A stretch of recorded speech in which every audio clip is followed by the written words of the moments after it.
Hi, I'm Matt and welcome to the JoinedUpMinute. Adhesives in wearable devices play a critical role in their assembly and can be used for a multitude of applications.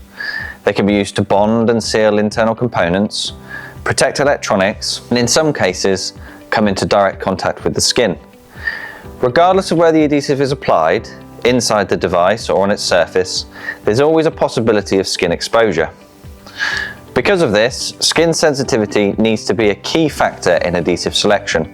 Certain ingredients like isobonyl acrylate or IBOA are common in some adhesives and coatings, but is a known skin irritant.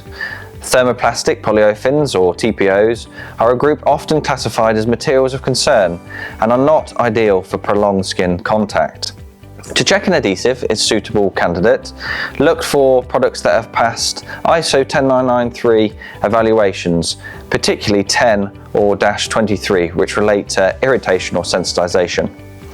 If you'd like help navigating the plethora of adhesives which are out there, which there are quite a few, please get in touch and let's start by talking about your application.